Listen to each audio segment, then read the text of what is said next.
Welcome, and I appreciate your interest in winter sowing. I am Kathy Carpenter, a Knox County Master Gardener, and the term winter sowing is credited to Miss Trudy Davidoff in about the year 2000. She tells the story that she is an avid seed saver and seed trader. And at the time she was living in a small cottage and was very anxious to get her seeds out, but had no way to do indoor seeding, and was frustrated and was walking around on her deck when she had her light bulb moment. She's looking at Mother Nature and realizes Mother Nature has done this forever. So this is what I'm going to do. And she gathered up some containers. She used anything that she could find in her cottage, anything that she found free at garage sales. She used foil pans, she used all kinds of things.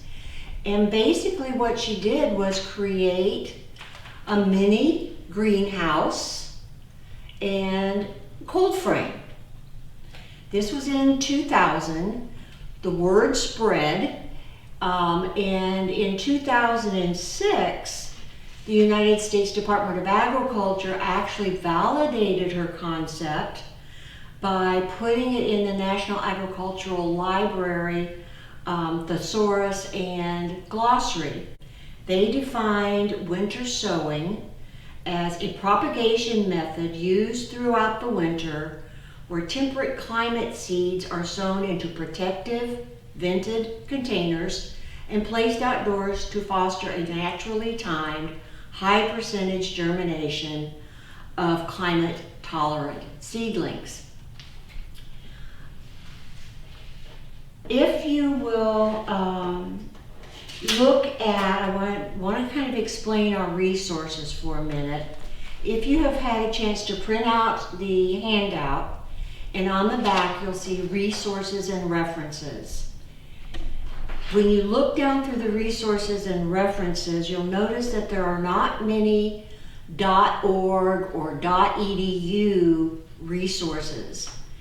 And as a master gardener, where we try to present only scientific research-based information to people, this really bothered me. Why hasn't this been scientifically researched? I looked and looked, couldn't really find any research to talk about winter sowing, the technique per se. The longer I thought about it, I finally realized that what Miss Davidoff has done is taken three concepts. Mother Nature, she's been sowing seeds forever. She's taken the concept of greenhouse, which is heavily researched, widely used in the industry, and she's taken the concept of cold frame, again, widely researched and used in the industry, and put those three concepts together when she came up with her sowing seeds in plastic containers. And I will, just as a side note, explain, if you don't know, what a cold frame is. A cold frame is a structure built outside. It's a box that has a slanted side so that you can reach in and out of it easily, but it has a hinged lid that is made of a transparent, clear material, so that when you put your plants in there, the purpose is to harden them off after they've been in the greenhouse growing. So you put the plants in this cold frame to slowly transition them to outside weather, and that hinged lid can be down when the weather is colder, still gets the sunlight coming into it, and then you raise the hinged lid as the weather starts warming up. You can get them as fancy as they come with hydraulic pumps that are temperature driven, and as the temperature rises, those pumps will lift the lids, or you do it the old-fashioned manual way and you go out and lift the lid yourself and close the lid down. But that's basically a cold frame to transition plants from the greenhouse to the outdoors. So every plant has a different hardening off period. In thinking about winter sowing, what would be the advantages to you to use this technique? If you think about it's cost effective, you're already going to have a growing medium, you're already going to have your seeds, all you're doing is repurposing a plastic container to use for your mini greenhouse and your cold frame.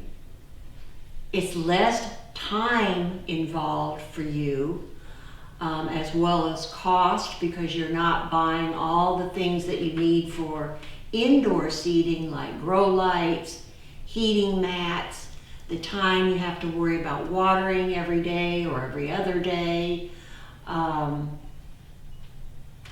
The outdoor method with the jugs will help protect your seeds from critters. It helps protect your seeds from severe rain or snow that may wash your seeds away. What other benefits can you think of for you? But if you always have benefits, you always have some disadvantages, or the flip side of the coin as well. The seeds, Mother Nature, doesn't follow your schedule. They may not germinate on schedule like you think they're going to do. For example, in this milk jug, I have Solidago speciosa. It takes, and it was seeded December 9th, and they take 30 to 60 days of cold, moist stratification. And stratification simply means what has to happen to that seed to break its dormancy so that it can start germinating. Well, here we are now in the middle of February. I say to my seeds, okay, you've had your 2 months of cold, moist stratification, and I look down that hole, you're not doing anything. Well, they don't know the calendar, so they're going to germinate on their schedule, and that's just something you have to be patient and be aware of. The other issue can be a late season frost, severe frost. Normally here our last frost is between April 15th and April 21st, but you can have a severe frost and you could lose some of your seedlings. The caveat to that is survival of the fittest, just like it always is in Mother Nature. If you were to direct sow your seeds, you wouldn't have to worry about transplanting them. In this method with winter sowing, you are going to have to transplant them. And if your timing is off, you may even have to up-pot them before you can actually get them into the ground. Otherwise, the success with winter sowing depends on timing of the seeding, picking the correct seeding, picking an appropriate container, and picking your appropriate growing media. And we're going to talk about all of those. The first thing I want to talk about is picking a container. I have used two different things. This was a clear juice container, and then the good old-fashioned 1 gallon translucent container. Your container needs to be clear or translucent so that the sun can get into it. You want to make sure that you take all the labels off. This would be a good container, just need to make sure that you take the labels off. This would not be a good container. It's the right height, but it's not clear and it's not translucent, so you don't want to use anything like this. This is a container that again is a good height. I can get my 3 to 4 inches of soil in here and still have room at the top for growth, but it had a solid lid. Not to worry, Miss Davidoff came up with a technique. You simply cut out the center, use saran wrap, poke holes in the saran wrap so that the rain can get in, and there's your container. This one is a takeout container, had a sandwich in it that's supposed to sit like this, but if you flipped it over, you could probably get enough soil in here. This may be a little bit too shallow. So always remember, you want 3 to 4 inches of soil in your container. This last one, again, would sit like this normally, but if you turn it over, you've got good depth. You have a solid lid, and you just take the same technique that you did with this one, cut some rain holes in here, leave the lid on, but just cut enough rain holes in here so that it will be will get moisture into it. And then when it comes to the cold frame type time, you will just take the lid off. So I have prepared already the container that I'm going to use today. And the nice thing about using a jug with a handle is that when you go to cut it, you've got the handle to pull it back. This is what makes my cold frame. This is my hinge for my cold frame. Hopefully you can see where I marked with the marker about 1 inch below the base of the handle. I've got more than enough room for my 3 to 4 inches of potting mix in here. And I just cut my container open, leaving my hinge. I've also, because this needs to drain, cut holes in the bottom. And you can use, I had my husband use his power drill, but you could use a cutting knife, you could use pointed scissors, you can use Phillips screwdriver, anything to put your drainage holes in. The number of drainage holes obviously is going to depend on the surface area of the bottom. I just put 4 in here. That should be more than enough. When you read through the resources, you may notice that some people suggested also putting drainage holes about 1 inch from the bottom. I've not found that to be necessary, but there are some people that do that.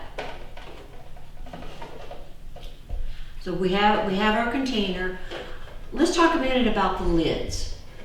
Again, when you read the resources that I gave you, some say leave the lids on. Well, you can't leave the lids on because it needs to get moisture. When it warms up, if this becomes, the temperature in your jug will be almost 20 degrees higher than the ambient temperature. So if I have this duct taped closed and I put a lid on it and it's in the sunshine, the temperature in here is really going to warm up quickly. So I'm a firm believer of you don't need the lids. When we had a very, very heavy rainstorm about a month ago, I did go out and pull my jugs back under the eaves so they wouldn't get that downpour and that splash effect in my jugs. Otherwise, I've not touched them. So just odds and ends that you need: garden scissors or box cutter. You want to use either a wax pencil, or this is also called a China marker. This is a wax pencil, or a permanent Sharpie.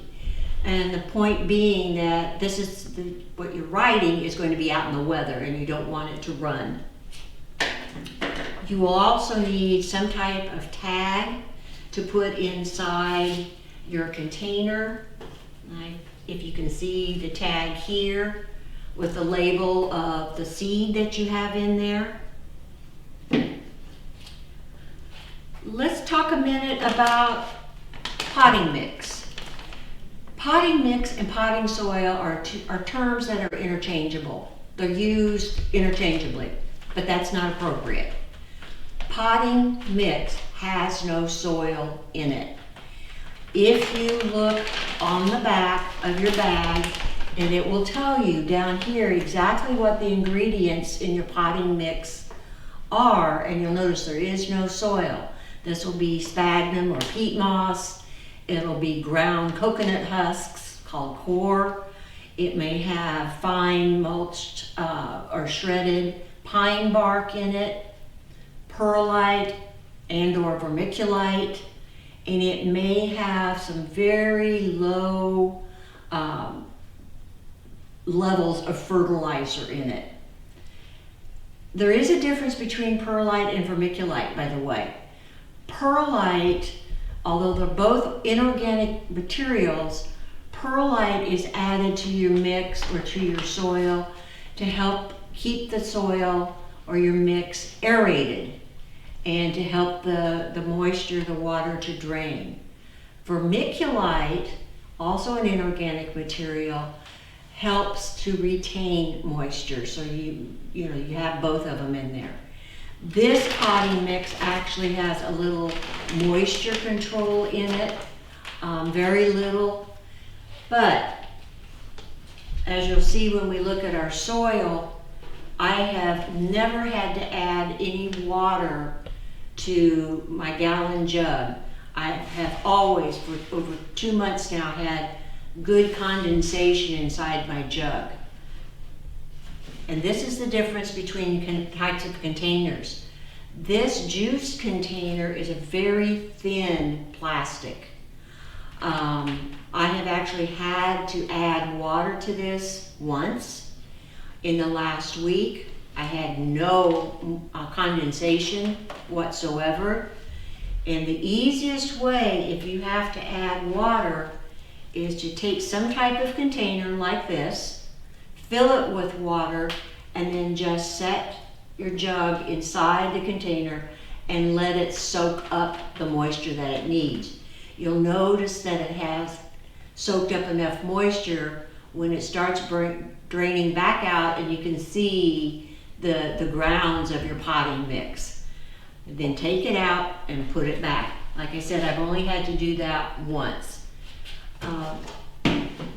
Okay, so the soil, I've just put it in this clear container that I mixed it in. You want the soil to be moldable. You don't want to be able to squeeze out any moisture from your soil. Like I said, I did that the night before, so it could soak up real well. And so I'm going to get my hands dirty, and I'm going to fill this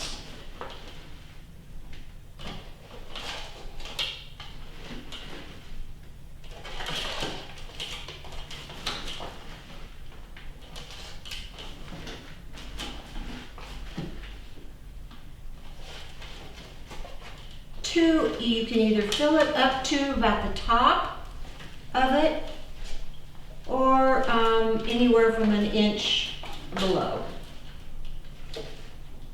Remember, this is wet, so it's not going to settle a whole lot.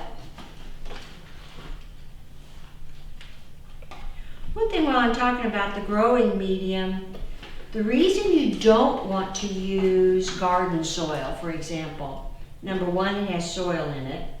Number two, potting mix is considered sterile. Garden soil, not necessarily. Garden soil is heavy. You want light, fluffy. If you can see, just real light and fluffy mix. You never want to reuse your potting mix because you may have introduced pathogens in it, just like the garden soil. If you dig up a bunch of soil out of your yard or out of another raised bed, for example, that could have pathogens in it that you're introducing to your seeds. So you always want to use fresh potting mix. Then, the major player in all this are our seeds. This technique can work for vegetable seeds, perennials. I'm an ornamentals person, so I have ornamental choices here. Herbs. As long as you read carefully on your seed packet, and your handout has a list up at the top of words that you're looking for on your seed packet. You want to see if your seeds are cold hardy. You want to see if they need cold or moist stratification. Can they be direct sown in early spring or late, before the last frost or in late fall, so that the cold isn't a problem for them? Are they known to be self-seeders? If they self-seed, then that means the seed's going to survive in the cold weather. And you can also use frost-tolerant vegetables. So read your seed packet carefully. This is a flower mix. It's called Prairie Splendor. It has assorted species. This is recommended to be sown outside, so that's a good start. It's also recommended to do this 2 to 4 weeks before your average last frost date. So this could be a viable choice for us.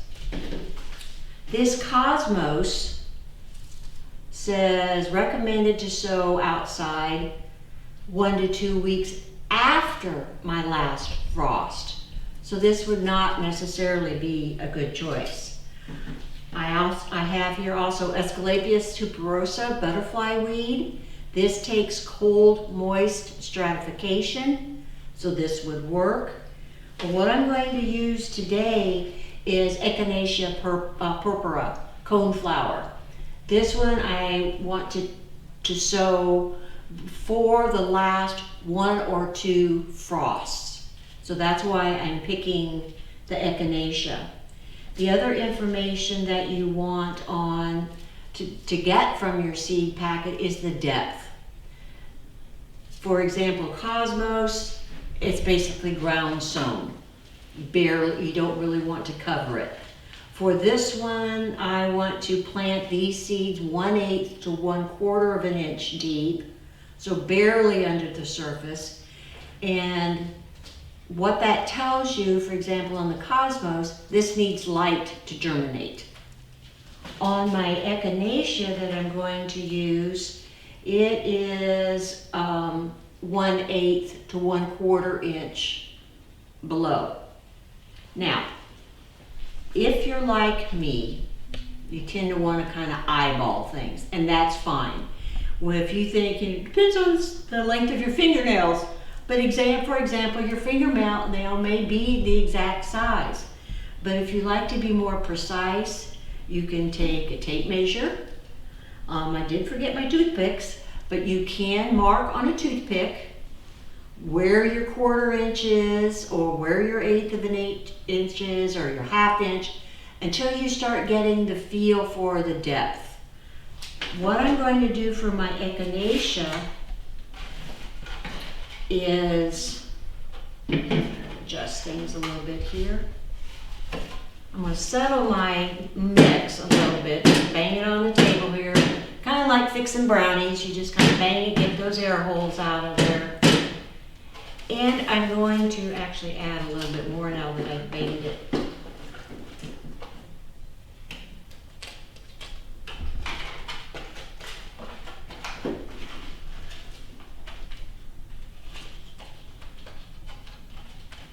Okay, so what I'm going to do is, because these are tiny seeds, and it doesn't help that they're dark brown seeds as well, I'm just going to take my tag here, and I'm going to dig just a superficial little trough in here to put my seeds in. I don't know that this is going to show up for you.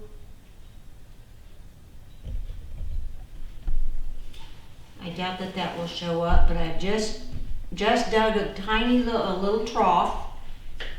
Take my seeds.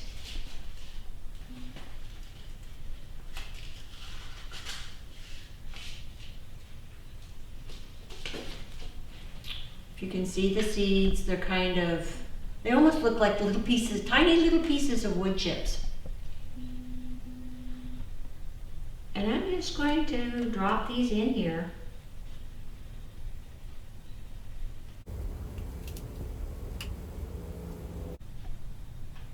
So I have about, I'm really overseeding here, and I may well pay the price for this later.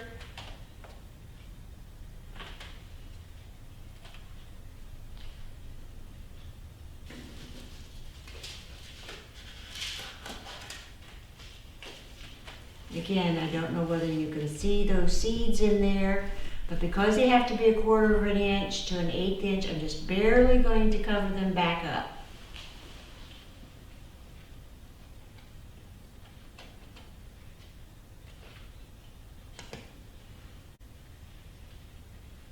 The nice thing about winter sowing is that you get to play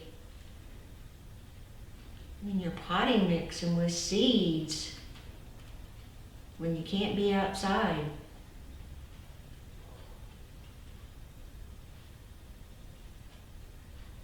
There. Now my soil is still pretty moist, but if necessary, you may want to spray the top of your soil just to kind of settle it a little bit more. Like I said, mine is still pretty moist, so I'm not going to do that. I would not recommend using a watering can. You can't control the flow and you will displace your seeds. So a mist, a very gentle sprinkle of water if you need to, or like I mentioned earlier, watering from the bottom up with a container. So I'm going to make my tag. I'm going to put echinacea,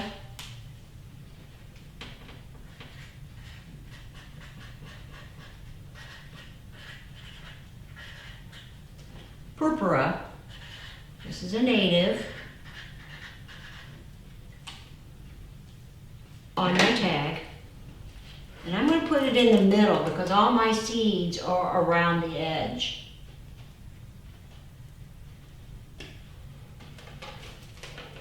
What I did do in my clear container there was I had marked where I put my seeds because you had to put 3 seeds in a spot. And I marked those spots with toothpicks. Because I did the perimeter of this one,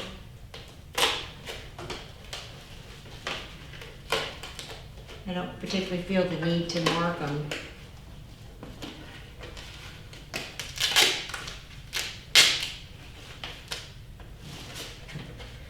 And like I said, having 2 people do this sometimes makes it a lot easier. But you want to seal that together because this is what makes your mini greenhouse. You want to make your closed environment so that it'll hold the moisture and hold the heat.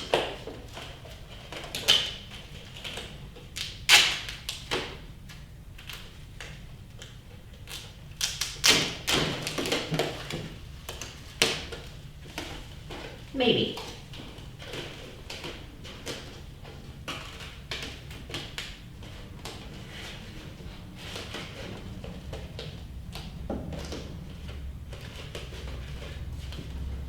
Hold down my corner. And that's pretty ugly looking. But there we go. And then I'm going to, the last thing, I'm going to put today the date on here and the seed type.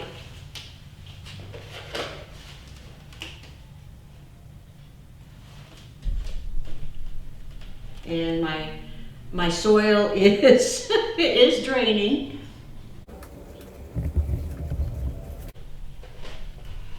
And there we are. Now the last step is to put this outside. Where do you put it? It doesn't matter at this point whether you put it in the sun or not. What matters are 2 things. It's going to get the moisture with rain or snow, and it's going to be able to drain. So you don't really want to put it on an impervious surface where the water won't be able to drain out. Mine is sitting on my deck. But my deck is west facing, which this time of year is not a problem. But as the temperature continues to rise consistently, I'm going to have to be careful because that west deck gets full afternoon sun.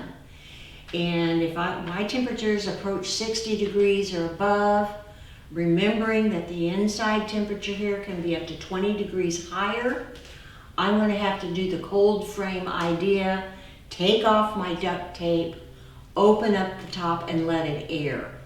This is where your time commitment becomes.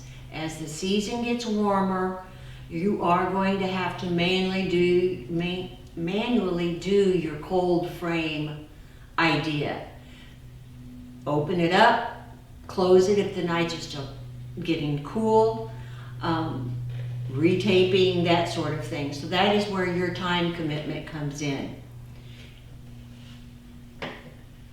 I hope that you have found this helpful and that you enjoy learning how to winter sow. Your success depends on the type of container that you use, your growing media, choosing an appropriate seed, and time, just allowing time. Thank you very much.